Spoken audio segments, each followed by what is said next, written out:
ক্যানিং এর জীবনতলা, সেখানে সন্দীপ ঘোষের ভিলা। নারায়ণপুর, সেখানে ভিলা রয়েছে আরজিকরের প্রাক্তন অধ্যক্ষের।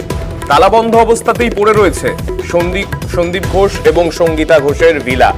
আমাদের সঙ্গে রয়েছেন আমাদের প্রতিনিধি অনুপের কাছে যাব। অনুপ, এই যে সম্পত্তি ক্যানিং এর জীবনতলায় রয়েছে, কতদিন আগে এখানে উনি সম্পত্তি নেন কিছু কি জানতে পারা যাচ্ছে স্থানীয়দের তরফে, বা ওখানে তিনি যাতায়াত করতেন কিনা সেই বিষয়ে কোনো স্পষ্ট উত্তর পাওয়া যাচ্ছে?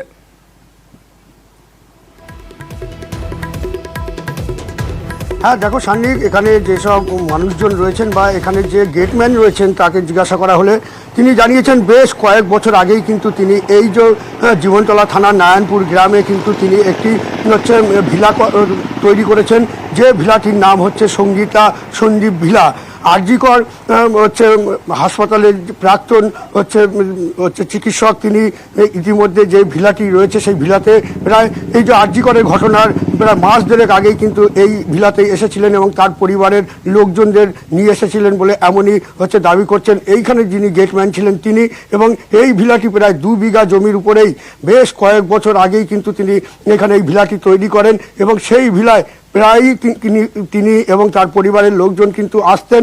এবং এখানে যে গেটম্যান রয়েছেন তিনি জানাচ্ছেন এই যে আরজিকরের যে ঘটনা ঘটেছে সেই ঘটনা ঘটার প্রায় মাস দেড়েক আগে থেকে পরের থেকেই তিনি আসা বন্ধ করে দিয়েছেন এবং এখনো পর্যন্ত সেই ভিলায় কিন্তু দরজা দেওয়া রয়েছেন এবং বাইরে থেকে সেই দরজায় তালা দেওয়া রয়েছে এবং এই দরজায় দাঁড়িয়ে ডাকা হলেও ভিতর থেকে কোনো উত্তর পাওয়া যায়নি। তবে এই ভিলাতে যে কেয়ারটেকার থাকেন তার সঙ্গেও সাক্ষাৎ করা যেতে পারেনি, কারণ তিনি এই ভিলার মধ্যে নেই বলেই স্থানীয় সূত্রে জানানো হয়েছে।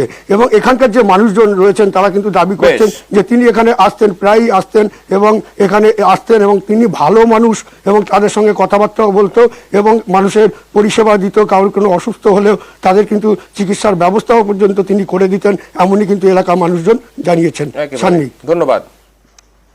সন্দীপ ঘোষ, তার কি এখানে কোনো বাংলো রয়েছে? হ্যাঁ, এখানে বাংলো আছে। কি নামে আছে জানো কিছু? ওনার ওয়াইফের নামে আছে, তবে ওয়াইফের নামটা আমরা জানি না। তা উনি আসতেন? হ্যাঁ, এখানে প্রায় সময় আসতেন। হ্যাঁ, এসে মদ খেতেন, আনন্দ করতেন। হ্যাঁ, মাস দেড়েক আগে এই নামে এসেছিল। না, আরো সঙ্গী আসতো। কতগুলো গাড়ি আসতো? হ্যাঁ, কখনো 2, 4, 6টা।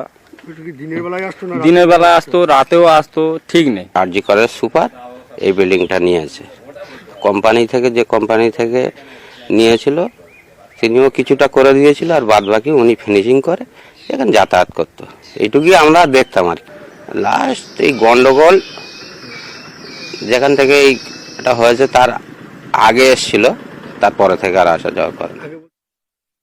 ওনার ফ্যামিলি নিয়ে আসতো, ওনার মা, ওনার বাবা, ওনার ওয়াইফ, ওনার শ্বশুর শাশুড়ি সবাই নিয়ে আসতো। ওই সকাল 10টা 11টার দিকে ঢুকতো, আবার 4:30 5টার মধ্যে বেরিয়ে যেত। রাত্রি কোনোদিন এখানে থাকতো না। হ্যাঁ, আমি গেট খুলে দিতাম, ওরা চলে যেত। লাস্ট কতদিন আগে দেখেছেন ওনার সঙ্গে কথা হয়েছে? লাস্ট কথা হয়েছে মাস 2।